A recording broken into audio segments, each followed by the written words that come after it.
शनि अष्टोत्तर शतनाम स्तोत्रम्। शनैश्चराय शान्ताय सर्वाभीष्टप्रदायिने शरण्याय वरेण्याय सर्वेशाय नमो नमः। सौम्याय सुरवन्द्याय सुरलोकविहारिणे सुखासनोपविष्टाय सुन्दराय नमो नमः। घनाय घनरूपाय घनाभरणधारिणे घनसारविलेपाय खद्योताय नमो नमः। मंदाय मंदचेष्टाय महनीय गुणात्मने मर्त्यपावनपादाय महेशाय नमो नमः। छायापुत्राय शर्वाय शरतोणीरधारिणे चरस्थिरस्वभावाय चंचलाय नमो नमः। नीलवर्णाय नित्याय नीलांजननिभाय च नीलांबरविभूषाय निश्चलाय नमो नमः। वेद्याय विधिरूपाय विरोधाधारभूमये भेदास्पदस्वभावाय वज्रदेहाय ते नमः। वैराग्यदाय वीराय वीतरोगभयाय च विपत्परम्परेशाय विश्ववन्द्याय ते नमः। गृध्नवाहाय गूढाय कूर्मांगाय कुरूपिणे कुत्सिताय गुणाढ्याय गोचराय नमो नमः। अविद्यामूलनाशाय विद्यास्वरूपिणे आयुष्यकारणाय आपदुद्धर्त्रे च नमो नमः। विष्णुभक्ताय वशिने विविधागमवेदिने विधिस्तुत्याय वन्द्याय विरूपाक्षाय ते नमः। वरिष्ठाय गरिष्ठाय वज्रांकुशधराय च वरदाभयहस्ताय वामनाय नमो नमः। ज्येष्ठापत्नी समेताय श्रेष्ठाय मितभाषिणे कष्टौघनाशकर्याय पुष्टिदाय नमो नमः। स्तुत्याय स्तोत्रगम्याय भक्तिवश्याय भानवे भानुपुत्राय भव्याय पावनाय नमो नमः। धनुर्मण्डलसंस्थाय धनदाय धनुष्मते तनुप्रकाशदेहाय तामसाय नमो नमः।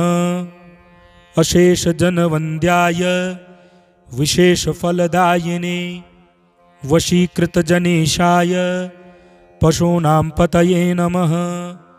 खेचराय खगेशाय घननीलाम्बराय च काठिन्यमानसायार्य गणस्तुत्याय ते नमः। नीलच्छत्राय नित्याय निर्गुणाय गुणात्मने निरामयाय निन्द्याय वन्दनीयाय ते नमः। धीराय दिव्यदेहाय दीनार्तिहरणाय च दैन्यनाशकरायार्य जनगण्याय ते नमः। क्रूराय क्रूरचेष्टाय कामक्रोधकराय च कलत्रपुत्रशत्रुत्व कारणाय नमो नमः। परिपोषितभक्ताय परभीतिहराय च भक्तसङ्घमनोभीष्ट फलदाय नमो नमः।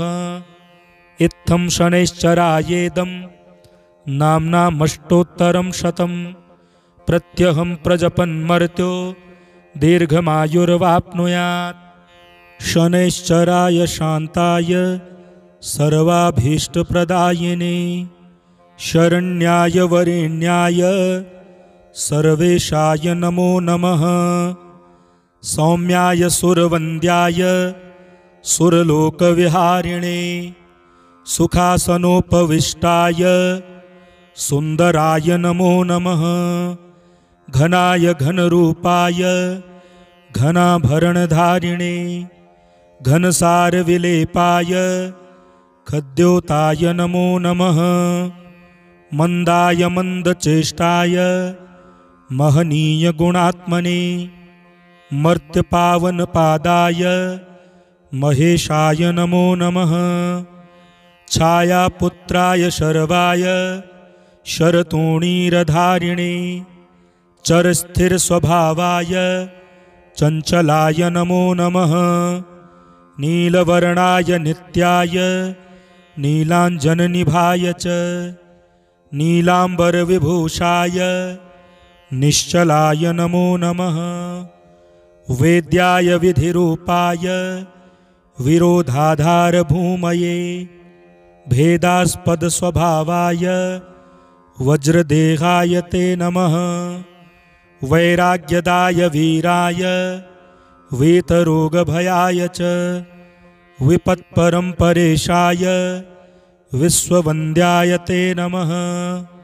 गृध्नवाहाय गूढाय कूर्मांगाय कुरूपिणे कुत्सिताय गुणाढ्याय गोचराय नमो नमः। अविद्यामूलनाशाय विद्यास्वरूपिणे आयुष्यकारणाय आपदुद्धर्त्रे च नमो नमः। विष्णुभक्ताय वशिने विविधागमवेदिने विधिस्तुत्याय वन्द्याय विरूपाक्षाय ते नमः। वरिष्ठाय गरिष्ठाय वज्रांकुशधराय च वरदाभयहस्ताय वामनाय नमो नमः। ज्येष्ठापत्नी समेताय श्रेष्ठाय मितभाषिणे कष्टौघनाशकर्याय पुष्टिदाय नमो नमः। स्तुत्याय स्तोत्रगम्याय भक्तिवश्याय भानवे भानुपुत्राय भव्याय पावनाय नमो नमः। धनुर्मण्डलसंस्थाय धनदाय धनुष्मते तनुप्रकाशदेहाय तामसाय नमो नमः। अशेषजनवन्द्याय विशेषफलदायिने वशीकृतजनेशाय पशूनां पतये नमः। खेचराय खगेशाय घननीलाम्बराय च काठिन्यमानसायार्य गणस्तुत्याय ते नमः। नीलच्छत्राय नित्याय निर्गुणाय गुणात्मने निरामयाय निन्द्याय वन्दनीयाय ते नमः। धीराय दिव्यदेहाय दीनार्तिहरणाय च दैन्यनाशकरायार्य जनगण्याय ते नमः।